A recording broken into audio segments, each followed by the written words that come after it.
Shrimad Bhagavad Gita chapter 16 verse 21।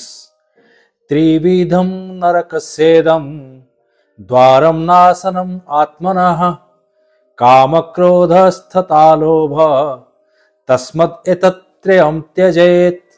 इसमें कहा गया है कि काम, क्रोध और लोभ जीवात्मा को आत्मविनाश के नरक की ओर ले जाने वाले 3 द्वार हैं, इसलिए सबको इनका त्याग करना चाहिए।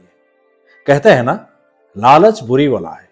एक छोटी सी कहानी। एक बार पक्षियों के राजा अपने समूह के साथ भोजन की तलाश में जंगल में गया। राजा ने पक्षियों को आदेश दिया, जाओ और जाकर दाने और बीज ढूंढो, जिसको भी मिले वो बताना और सब मिलकर खाएंगे। सभी पक्षी दानों और बीज की तलाश में इधर उधर निकल पड़े। उड़ते उड़ते एक चिड़िया उस सड़क पर आ गई जहां पर अनाज की बोरियों से भरी गाड़ियां आती जाती रहती थी।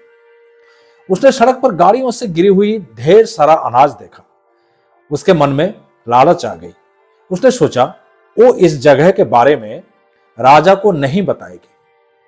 फिर उसके मन में आया कि किसी और पक्षी ने इधर आकर ये अनाज देख लिया तो।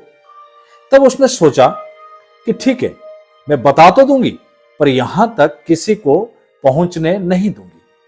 वो राजा के पास जाती है और बताती है कि यहां पास में एक बड़ा राजमार्ग है।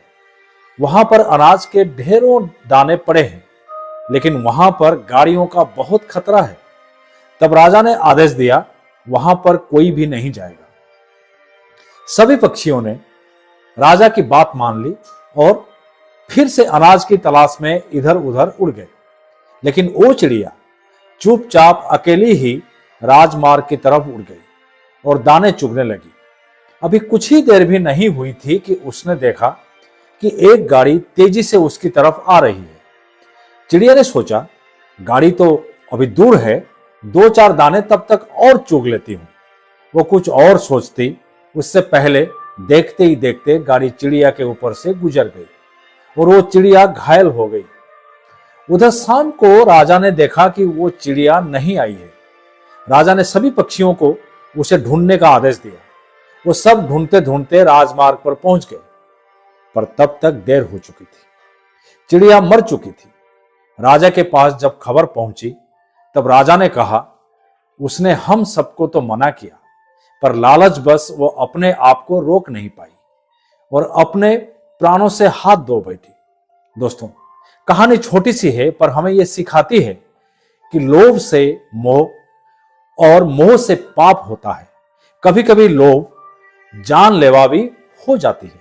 भगवद गीता में यही कहा गया है कि लोभ, काम और क्रोध ये तीनों इंसान को नरक की ओर ले जाते हैं। इनसे बच के रहने में ही भलाई है। दोस्तों, जाते जाते हर बार की तरह मैं इस बार भी वही कहना चाहूंगा, आप जैसा कोई नहीं, आप किसी से कम नहीं। अगर खुद पर है भरोसा तो जरूर पूरी होगी मन की आशा। हर हफ्ते आप मेरे YouTube channel BK the story teller पर सुन सकते हैं नई नई कहानी। तब तक के लिए स्वस्थ रहें, मस्त रहें, हंसते रहें, मुस्कुराते रहें। धन्यवाद।